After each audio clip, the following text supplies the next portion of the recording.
So last night I was sat brainstorming video ideas, thinking what is going to be the most useful, the most valuable, and I thought, honestly, probably a Q&A. Like, I think sometimes it sounds like it's the lazy option, but realistically, I literally ask you what you want to know, and then I tell you, so what more could you want than that? So I do actually have some answers, which is very lovely. Some really good questions as well, and some that I wish you didn't have to ask because some of them are a little bit annoying for you, but I'm glad you asked them, so I have a video to make. Isn't it amazing, just in case this impacts anyone, the fact that we can now do literally everything on the desktop version of Instagram.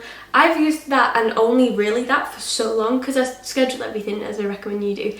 I've not really needed to use the app that much, but you couldn't get insights or anything like that, or story replies or anything like that until now, and I can do everything. Oh, isn't it the best thing ever when you look at your notifications on Instagram and you see liked 1 second ago, liked 2 seconds ago, liked 5 seconds ago, and you know a reel is just getting seen. Amazing. It was stuck at like 32. I did a little reel of me. Actually, let's start with that because I'm really dismissing it, but I suppose it is an achievement. I got my what is this? Certificate of, I don't really know what you call these. It's like my thing saying I got a first and everything in musical arts, which is the degree I've just completed. It's that sounds so irrelevant to what I'm doing now, but it does link up. So when I went through college and university, I only studied music because I love music, and I don't know if it was like the people or the being told constantly what to do, and because it's such a personal preference kind of thing, I don't know, I'm not making any sense, but I fell out of love with it and I couldn't stand it, which is really sad. But I used my skills from that, so I focused on journalism for my final year, which obviously goes really well with what I'm doing now. And then even performance, which I did towards the end, that really helped with confidence, which I think is such a massive thing in this industry. I always say fake it till you make it, and I thoroughly mean it. If you've got a discovery call, maybe it's one of your first ones, and you're sat there shaking, stumbling, not knowing what to say, they're not going to want to work with you. That sounds so harsh, but it's the truth. So if you sit there and you believe in yourself and you think, come on, I've got this, I'm what they need. I mean, why should they believe in you if you can't believe in yourself? You know what I mean? Anyway, let's get on with the questions. Coffee break? I'm not even answered a question yet. I'm just so tired recently. I know these are all anonymous, but if you have asked the question and you want some sort of recognition, please just comment below or whatever it is, or message me after this and I'll add your name into the description. I just know some of them, for example this first one, you might not want clients knowing that you've asked it or anything like that.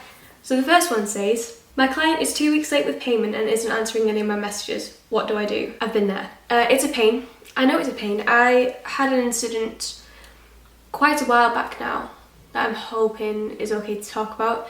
The messages were being read, they weren't being answered. This was quite a while ago. I didn't have any contracts in place or anything, which is the first thing I did when I finally got through to her. So I've now got in my contract that for every day of late payment that it increases in a percent that you have to pay on top of it. Obviously there's some leeway, of course, like if they've told me that they're going to be a little bit late, I can completely understand that, but it's when, like in your case, it's been a couple of weeks now, they're not answering you and it's looking a bit dodgy. Because I was always thinking, well, do I just stop working for them? And I even asked people about this when it was happening to me, because I didn't really like the idea of not posting for them on the off chance that they did pay me again. But then there's also the side of it of, if you get into like the business side of it, if they're not paying you, you shouldn't be working. That's just how it is. So my advice to you would be, give it a go, message them again if you can, try different platforms like email or whatever it may be if they're not getting through to you. See if they have an accountant. If they are, you know, a little bit higher up in the industry, maybe they might have people working for them, and it might not be directly their fault. It might be an issue to do with one of the other people working for them, so try and figure that out. And make sure you have a contract in place that does say for every, I don't know, week of late payment, the monthly fee increases by X amount, whatever it may be. But it's completely up to you whether you keep working for them during this time where they're not paying, or because if they come back to you and say, why did you stop posting? Why did you stop paying? I mean, don't react like that, but it's the truth. What is the most I can make as a social media manager working 20 hours per week? Okay, that's an interesting question. Oh, there's a squirrel. Let me see if I can try and show you. Can you see it?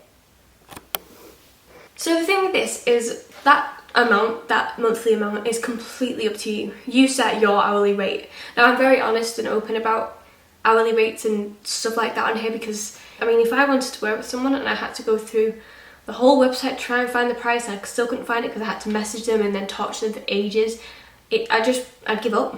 I'd find someone else. So yeah, I do. So let's just do it off mine. So mine's £25 an hour, and if I worked 20 hours a week every single week, that would give me £2,000, which is good. Obviously, you got to think about all the tax and stuff, but ignoring that for now, I get £2,000. However, I do certain things, certain like one-off projects, which are maybe a little bit more.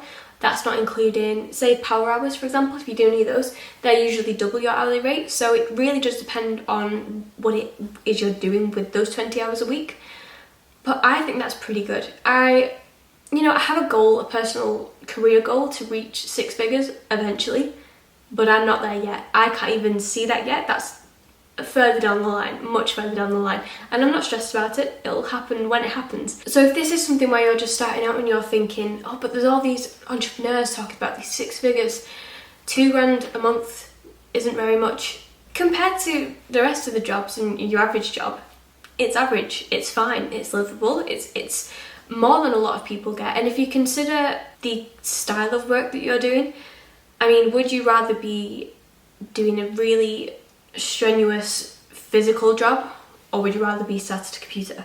Now, I'm not trying to dismiss this line of work. I think this has its own difficulties that often get overlooked. For example, some of them are so minor and you'll think that's just stupid, but staring at a screen all day is not very good for you. I mean, I started wearing blue light glasses and I can't wear any of the glasses. I can't even wear my contact lenses because I could just get instant headaches unless I'm wearing these. This isn't sponsored, by the way. Unless somebody would like to sponsor me, because these glasses are getting a little big and a little loose and I really like a new pair, but I don't want to have to pay for them. And then there's a side of it where I really struggle to sleep at night, both because of screen time and because I can't switch my mind off from work. I know other people have that in their jobs as well, but I'm just lying there thinking, oh, this is a great idea for a reel, I need to write this down before I forget it, or oh, this is a great caption idea, or thinking, oh, I wonder how that post went. And so what am I talking about again?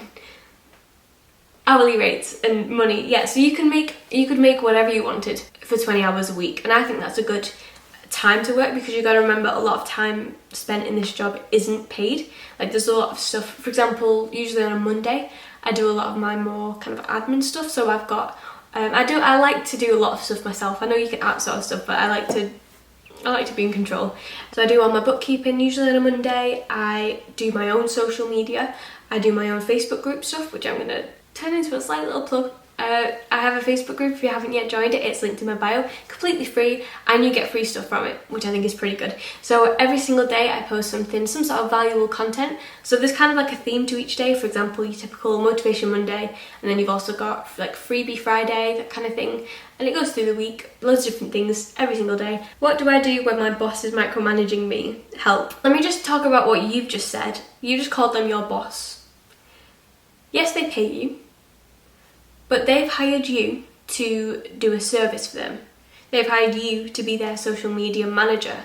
So I would personally argue that they aren't your boss. They aren't even like in control of you in any way, I don't think. Yes, they pay you, and for you right now, you might depend on that financially, but don't tell them that. They don't need to know that. They don't need to know anything to do with your financial state. All it is they've hired you for your expertise. They need you. You don't need them. That's what you gotta keep in mind. Even if it's not true. Like, I've been there where it's not been true, but you just gotta pretend, again, fake it till you make it. It's that kind of thing. In this case, you've got to assess the situation firstly. If you are in a place where you are flexible, you can get rid of people really easily and it won't affect your job, you'll be able to pay bills and everything, then sit and think for a second, is this client making me happy? Do I enjoy the work? Is it worth the stress? If the answer is no, get rid of them. Send them a really polite email saying, listen, say it nicer than this, but I've had enough of you. You're demanding too much of me and not paying me enough for what you're asking me to do.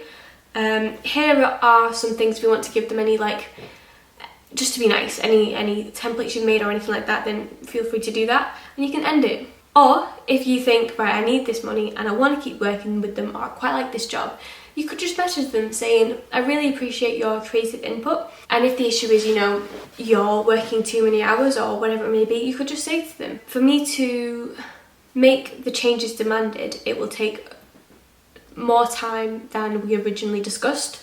So maybe discuss up in your package, or saying, even just say, again, I'd like you to be more polite than I'm being, but I'm just saying to get our point across. You hired me for a reason. You hired me for my expertise, and I know what's best. So if you can find a way to word that in a nice way, then maybe do that. But I just want to say, I know it's a pain.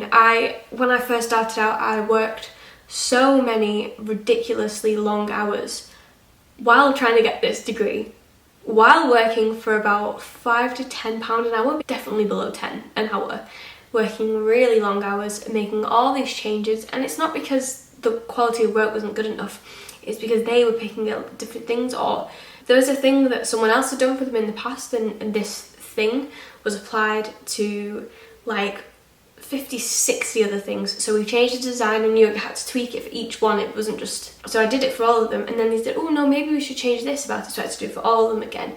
And it just kept going on, and I kept doing it. I kept putting in those hours, not getting any extra money for it, bear in mind. I got the bare minimum for the work that I'd set out to do originally, not including all the extra stuff. And for what? What a waste of my time. Stand up for yourself if you can, if you're brave enough, and I don't mean that in a patronising way. I just mean that I wasn't brave enough, so I understand if that makes you nervous. What do I do if a potential client thinks I'm charging too much? I'm just going to start by saying that I hate this.